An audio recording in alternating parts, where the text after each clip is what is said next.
Three What's a Podcast. We are back. Shout out to all the available hashtags. You were Eddie and Don't Charge Abdul. Shout out to some of the people that we know that turned out to be Zionists. Shout out to everybody. I mean, if that's energy. You know what I'm saying? If they comment on, see if the DM gets lit up on this one. Okay. Nevertheless, it's summertime. It's June 2026. Beautiful weather. It was nice today. It didn't weather feel like has been the past 4 days. DC's probably had the best weather in the country. It's been insanely beautiful the past 4 days. The heat is on the way though. Right now it's nice. Yeah, the heat is on the way. I'd say by the end of the week, it's not going to be as sweet. Yeah, they're saying next week's going to be in the 90s next week. Oh, I'm looking at it. Next week, Thursday is 91. Yeah. No, Friday of this week is 91. Oh, shit, you're right. Oh, no. I got to skip that, but... Friday, Saturday, Sunday, it's all going to be blazing. So, drink water. I'm looking forward to this Pepco bill going up, man. You know, Pepco bill been going up. Yeah, but I'm saying it's about to go back up. Pepco has been killing people, man, since the wintertime. You got a Dyson? What does a Dyson do? The fan don't make it cold. Oh no, you get the cold fan. I got the cold Dyson. I seen something on TikTok about the AC fans. That's what it is? Nah, Dyson is like a standalone fan. That's what these are. It might not be a Dyson, but it's a standalone fan with a hole in it, and it's supposed to be that's like a Dyson air conditioning fan. That's a Dyson or a Dyson knockoff. Or a Dyson knockoff. I think TikTok has the knockoff version. Yeah, but my whole family has Dyson, and Does it work though? Yeah, it keeps you. I have the one that's cold and warm, and like they're fantastic. And it keeps your room cold only when the air hits you, or it's like AC cold? It's not AC cold. Well, no, you can go AC cold because you can set the. But like if that joint is pointed at you at night when you sleep, you're not hot. Pause. You're sniffling. You're cold. At you at night. Wow. You're cold. I might need that. How much is it? They have varying. They have varying models. Like 300 or 400, probably 500. My mom got two for me off QVC. It was like $150 a piece, but regularly like $250, $300. Yeah. You know what I mean? So Dysons to me are key because I run the Dyson more than I run the AC. And when the AC pumping. When the heat was on, I could just run the when we need the heat, I run the Dyson all day and keep the heat off. Except for when it was like dumb cold outside. What do you keep your thermostat at, Abdul? Man, right now I got it. You know, these kids be fucking with me, and they drop that shit to 68. I come in, I lose my shit. So I got it. I watch it. You can lock it on the app. I locked it. I'm at like currently during the day I'm at like 75. I'm becoming my parents. 75 and at night you got like 71. 70, 73, 74. Oh, yeah, they're my God. Right.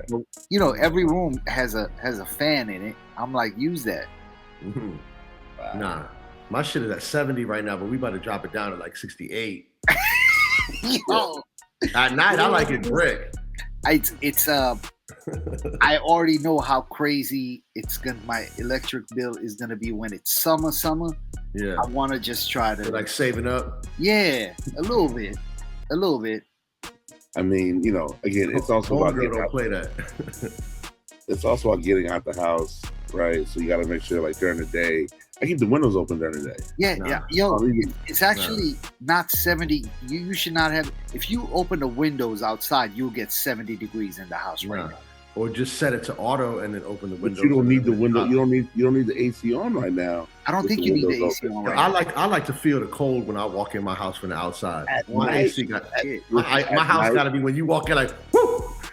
When you walk in, you gotta feel it. At night, I agree. But during the day, we don't need nothing on. Yeah. During the day, I'm not here, so I don't give a fuck what the house is like. I like it cold at night. I want to be under the covers. Yeah. Have one leg out, maybe. Yep. I don't want to be. I don't want to be hot at all when I'm sleeping. I don't want to be hot at all. We'll see. We'll see what y'all say in a month. In a month, that's just going to be at 68, dog, all day long. I do go to like 65 or the lowest possible when I'm in a hotel. Oh, 65. I'll put hotel. I'll put it. I'm like, nah, this is their bill. Nah, I'm running it up. Yeah, hotel. I'm maxed out. The NBA Finals starts. It'll be today once people get a chance to see this. It'll be today. It'll be Wednesday when they see this. So the finals will start when they hear this. Who you got? I can't call it personally. I'd like to see the Knicks win. I think New York. Who do you think is going to win? I don't know. Knicks could. Knicks. I mean, anybody could take it. I'm rooting for the Knicks. I think it's going to be at least 6 games. And I do think that Spurs have a very good chance to win. Absolutely. But, the fake New Yorker in me would love to see the Knicks win. I think the Knicks have to win, man. I would like to see them. They do. The energy around the city's crazy. They painted some the metro entrances. Yeah. The entrances have been painted orange and blue. Sick. I think there's like mini Timberlands being hung around the entrances. So dope. We saw these Kith 95s, which were like for kids, and then now they're making them like pre-orders for 36 pair pre-orders or something like that. Are we getting them? Abdul's like, which these right here? I don't know. They look a little busy. It's not technically the same pattern as regular 95s, but the color is 95 adjacent. So there's a lot of energy. I think the basketball world does a lot better when the Knicks win or are winning, because it keeps people interested. Yeah. Because there's so much media and things, coming out of New York. So for instance, I think it's the same as, and Abdul can speak to this tremendously, but Arsenal, I believe that they won the Champions League but lost the Premier League. No, the other way around. They won the Premier League and lost the Champions League this past weekend. What's a bigger win? That's a good question. For Arsenal specifically, it's still kind of even, Steven. I mean, well, I guess Champions League would be the bigger trophy to win because you become the champions of Europe. And the Premier League is you're playing only against clubs in England, right? So you're the champions of England or the champions of Europe. All Europe, yeah. And those two things, one doesn't make you be the other. Like you can still be, even if you were the champion of Europe, doesn't mean that you could be the champion of England. But this year was so specific and weird in that way because they really had a chance to become the champions of both. Right? Has that been done before? Does a team that wins the Premier League actually go ahead and win the Champions League at the same time, right? So it was that sort of situation, and part of it was I feel like there was some bad refereeing against us and some calls that were made that shouldn't have been made, and also part of it was we kind of shit the bed a little bit. You know what I'm saying? Like. There was some bad calls from our manager that shouldn't have been called when it came to penalty kicks. There was some penalties we should have gotten that the ref didn't call. And so, man, I felt like the fix was in by PSG, which is another world famous club from Paris. That's crazy. The fix was in. That's very... It's my theory. People will say otherwise. It's very accusatory. Yeah.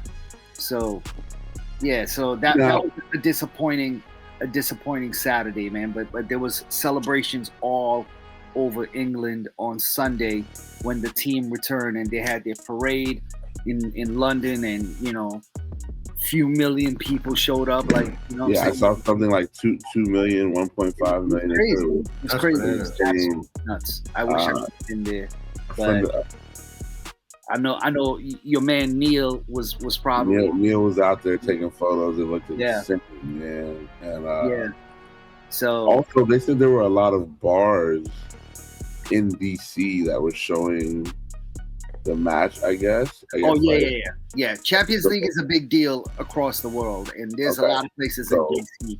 There was one place. The DC metro area is a big soccer area as well. Yeah, but they were saying like one bar in DC, I think it's like Franklin Hall, which is down on 14th in Florida. Yep. I guess they were at capacity an hour before they opened. Wow. Which wow. You can use the showing power of this match, I guess. You know what I mean? Right over there by Maidan. Yes. So yeah, you know what's gonna it's gonna be interesting. The World Cup is coming up, and I think we're gonna see more excitement around soccer than we've ever seen in the world before. I mean, in this country before. Oh, 100%. You know what I mean? I mean, the U.S. They say it's probably their best team ever. I don't know about that, but you know, it remains to be seen. But I think the country's still excited about it. Why does the U.S. underperform consistently in this space when there seems to be, at least like at the college level, some pretty good players? You know, in the professional level, we have a lot of good players. Like there's a lot of our players that are playing all over Europe. Okay.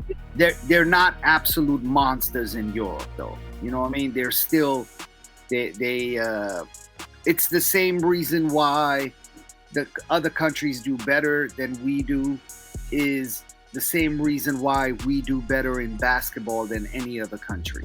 Yeah. Right? It's almost instilled in you from birth. Yeah. As an American boy or girl, that you know you're bored, you go outside, you go to the park, you play pickup with anybody. It doesn't even matter, right? In other countries, basketball is taught fundamentals first, right? You look at the French, you look at Wemby. What do they say? You look at Tony Parker. They were like, "Yo, the fundamentals are so sound," and they've picked up the warrior mentality as they go along. Yep. However, what was taught to them was how to shoot, exactly how to shoot. You play fundamentals. Yeah, so that killer instinct is not really present unless you just have it as an individual. Yeah, it's got to be inside of you for international players. But so it's the same thing with soccer. Everybody else around the world, in every other third world country, in every other West African country, South American country, and even European countries, they've been playing soccer pickup their whole fucking lives. Yeah, even if you don't like soccer, you still play and know how to play. Even if you don't fucking like it. Yeah, you know how to play. Fuck at it. Yeah. You're still going to play the game and you're going to enjoy it. Yeah. And you've developed that sort of natural ability to kill motherfuckers. Yeah. The same way Americans do in basketball, right? So, I just think as soccer becomes more and more popular over here, but the thing still is about soccer in America is it's an expensive sport. So the talented, you haven't opened it up to the pool of underprivileged children who cannot afford to play, and there's got to be a lot of talent there that's gone unnoticed so far, right? Yeah. So until that pool opens, I haven't even been exposed to it really. So are you basically saying that? I'm saying that until black and brown kids. Yeah. Well, there's brown kids playing soccer here. Hold on. Yeah. Hold on. Let me say it the right way. Yeah. Black and brown kids who come from under-resourced, underprivileged communities have not discovered soccer yet. No. Yeah, exactly. They've discovered it up to a certain level, but when it comes to the portion where your school is not really focused on it, so you got to go the club route in order to get better. Yeah, they're not. Their parents are not putting them in there. The caretakers are not putting them in there. Well, they're not exposed to it when they're babies either. It's a very expensive sport. You can put it up to the same likes of tennis. Yeah. Why? What is so expensive about it? I mean, from the outside looking in, Yeah. From a parent who pays for soccer, what makes it so expensive? From the outside looking in, it's a soccer ball in a field. Just from the outside looking and cleats. Not just that though, because now you have to I'm just from the outside looking in, so now you can tell me why. I will. You know what I'm saying? Yeah. So you would think it's just a soccer ball in a field, right? But it's not. It's joining a team. It's club fees. It's travel fees. It's time invested. You got to take your kid to tournaments in different cities, in different states every weekend. Like, you know, you got to come out of pocket for all of that shit. Yeah. Hotels, flights in some cases. Yep. And then uniforms, then the bags, the warm-ups. I mean, that's. Well, this sounds like the uniforms and bags might be the least less expensive side of it. Yeah, we got to buy it every year, every new team. I know, but mainly it's the travel, time.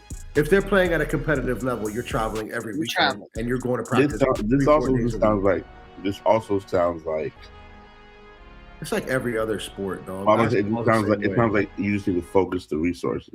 Yeah, because it sounds like EYBL basketball. Yeah, it's the same as football. Anything. It's club basketball too, right? Yeah. So, if you're traveling, if you're playing at a competitive level where you're traveling, then you're going to. However, I think the difference is with basketball. Well, maybe today you need to be playing in these EYBLs, and you need to be playing in AAU or whatever team Dre the Mayor owns in order to get noticed. But from our generation, you could still be on a high school team. You could be in a park. You could be doing all of just those things, and maybe still have a very, very good chance to go to an amazing school, to catch a scholarship, to get out in that way, right? Yeah. Today, you're right. I think these tournaments and these leagues have more say into developing players. Yeah. And that's the same case in soccer. In soccer, however, if you don't go that route, there is no other route in America for you to get better. Interesting. Very interesting, though, because I feel like, again, when black people take on a sport, we just happen to... it's on. We happen to take it over. I mean, we even saw how upset the world of tennis was this past weekend. They weren't upset at my man, at our guy, though, were they? No, let me finish. They were upset at white boy. No, they were upset at Naomi. Oh, wait, we're talking about two different things. Naomi had a party full of all the black tennis players. It was just there to help celebrate everybody and to sort of big everybody up and say, hey, I see you. I see you. I love that. And it angered the establishment. I love it. And it was only like 6 to 8 people at the party. Wow. Because it's not. I mean, who could it be? It's Naomi. Do we count Ben Shelton? Is he black? I don't even know the makeup of everybody who was there. That's I just saw Trinity Rodman's boyfriend. I think he's mixed. He's half black, half white. Yeah. Maybe looking more white than he could be black, but I mean he is. So there's Francis Tiafoe, there's Haley Baptiste, there's Coco Gauff. That's 5 people right there. There's Naomi Osaka who threw the party. That's 6. There's only like 6 to 8 people there. Yeah, and I think there's a couple of other dudes too. I'm seeing people talk about the City Open and the U.S. Open already. So I think that they're going to be big social events. Yeah. Both in D.C. and New York. People seem to be really looking forward to them this year. Did Serena just unretire? Serena did. Serena came out of retirement. Only for the U.S. Open, or is it for everything? I didn't see a stop on it. I just saw she's back. Oh, welcome back. Welcome back. We'll see what that does. You hope that her body can. How old is she? She's got to be early 40s, right? 42, I think. Yeah. Let me look that up. We'll see if her body can endure, because I think it can. I don't think it's about her body being strong enough. I think it's about that time off. No, she's 44. Okay. That time off and being a mother. The knees, that's about the time the knees start to expire. Yeah, but she's come from I mean, look at LeBron James, right? I mean, when you have bread, you can really find ways to make sure I mean, he's not balling like he used to, though. Well, listen, Father Time is undefeated, right? So with her, I think it's just a matter of can she get back to that high level in a quick way? Yeah, because I think so. I think so. At some point, you get that Achilles, or you start to get that knee. Nah, Abdul was saying she got the right people with her. She does have the right people around you. However, even with LeBron, and I watched a good amount of LeBron's games, it's a small injury that starts to add up. Mm-hmm. Small injuries start to get to you, then you can't really escape a groin or you know what I'm saying, something like that. So we hope the best for her for sure. What's the podcast? Sure. Solid weekend here in DC. Friday, I did 18th Street Lounge by myself. That was really fun. 5 hours of rocking, or 4.5 hours of rocking. That was fun. Saturday night, Good Love, you already know. Super cracking. And Sunday, I played at Manifest for a little bit, like 45 minutes, something like that. Oh, nice.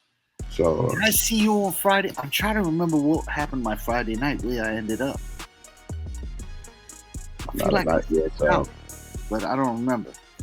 Okay. The weekend was so nice weather-wise that Sunday we just kind of hung out at Manifest. Man, the streets were just on fire. Like Union Market about 4:00 on a Sunday. Sheesh. You know what? I was there. I was there at 4:00. In Union Market. Yeah. What was cracking off? I went to go link up with my man Orly. You remember Orly? The photog. Yeah, the photog. Yeah. He came home and we just hung out for an hour and a half, a couple hours, and just. So while I was at Manifest, mind you, I was doing my thing, kicking it. You know what I'm saying? You were playing upstairs or downstairs? Upstairs. Nice. It was popping though. People were stopping by. I should come too. They have a program called Bundy and Friends. Bundy is the DJ, and his homies kind of pull up. Nice. And so, ran into a young DC legend, dude by the name of Martin Amini. He was there? He was there.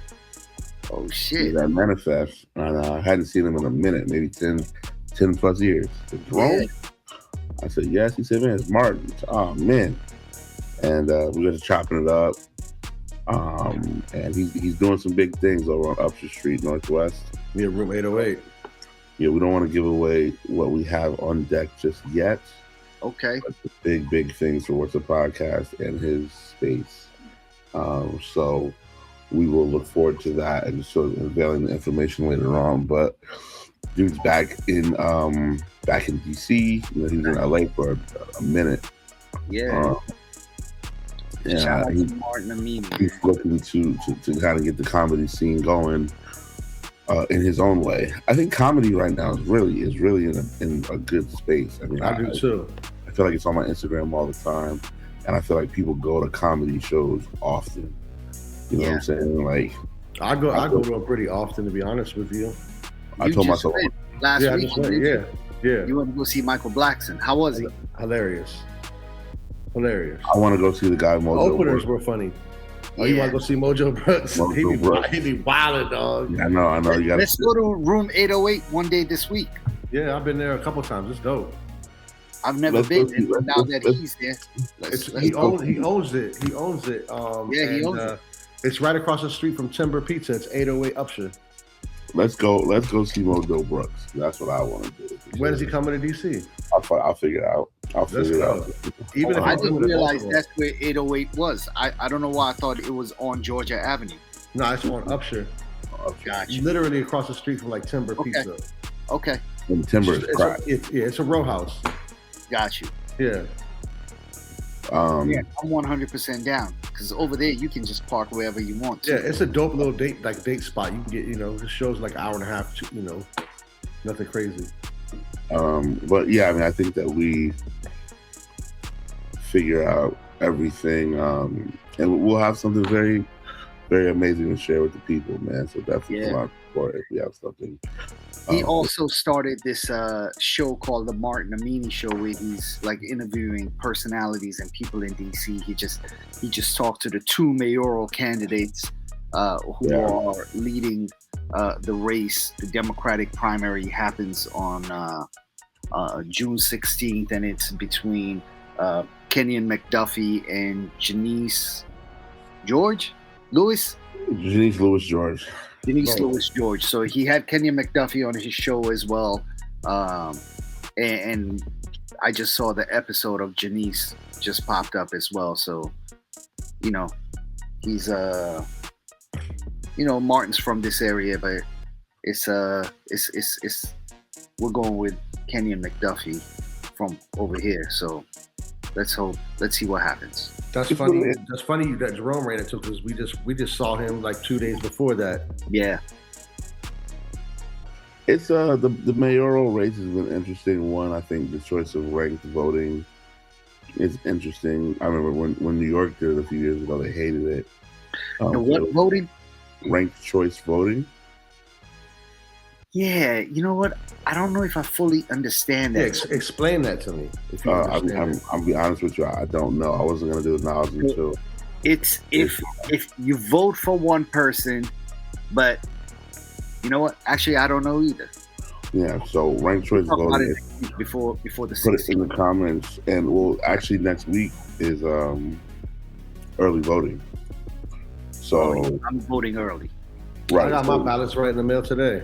8th through the 16th, or 8th through the 12th, or something like that is early voting. Yo, my wife was just explaining to me what ranked voting is, and I feel like an idiot for not knowing it.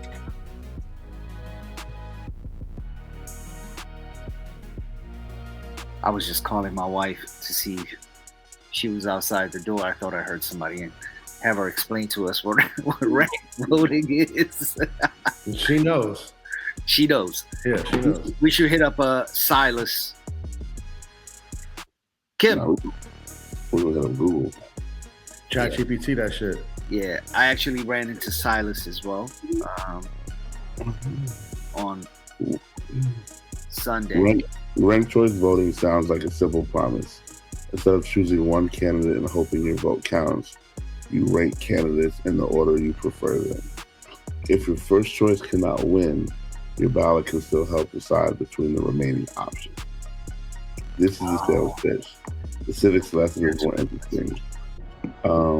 It changes the tabulation rule, not underlying right to vote. There's a different way of voting, of converting ballots into a winner.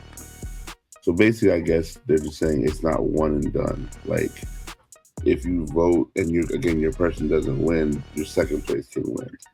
Yeah, they said you don't have to do the ranked choice, so you can just put in your okay and leave the rest. You don't have to put a number 2, number 3. Okay. You don't have to actually rank it out. Okay. In a ranked choice election, voters list candidates in preference order, usually first choice, second choice, third choice, and so on. Your ballot does not become multiple votes at once. Instead, it is a single ballot that can be counted for different candidates across tabulation rounds if your higher ranked choices are eliminated. I don't know how I feel about that. I don't know either. I think you should just vote for who you want to vote for. Like, what are we doing? Yeah. What are we doing here? Yeah. So we'll see. Obviously, the biggest news and the biggest, one of the biggest happenings of the weekend was the Roots Picnic.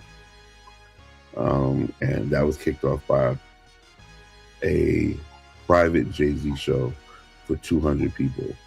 So the private show was if you bought everything that he's released over like the past year, like all those little Rock Nation releases, like all those songs that are like 15, 20 years old that they've been putting up, then you were entered into a raffle. And if you won the raffle, you got to see a private Jay-Z show for 200 people. That's fire. Cool. Then we saw, I believe it was Saturday night, how the internet. I don't know if you guys have watched it. It's actually on our Patreon for free to watch. The whole thing is? Yeah, the whole thing is. Oh no, I didn't see it. It's on our Patreon right now. Hov still is sharp. Hov still is. Yeah. He's still very much in control of what he does. I thought the freestyle was cool. You know what I'm saying? But I think just being an artist, I think we're getting to see hip hop age for the first time. Mm-hmm. We've lost, and like age gracefully. He doesn't look old. But we've lost a tremendous amount of artists. We barely saw 50. Yeah. 51, 52. You know what I mean? So yeah, we lost a lot of artists that I didn't even see 40.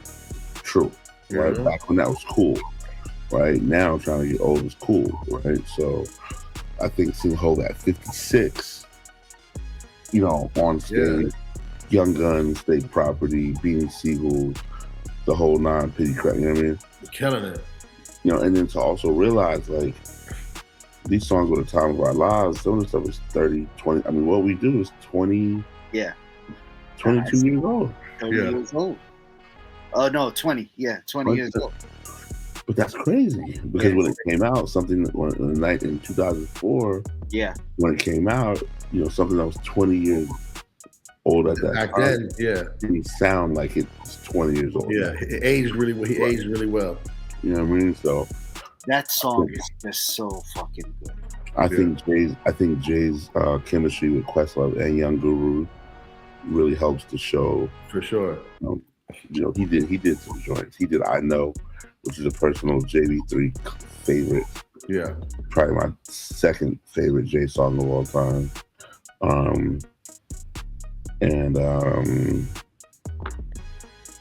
I just think that this is the best we're gonna get.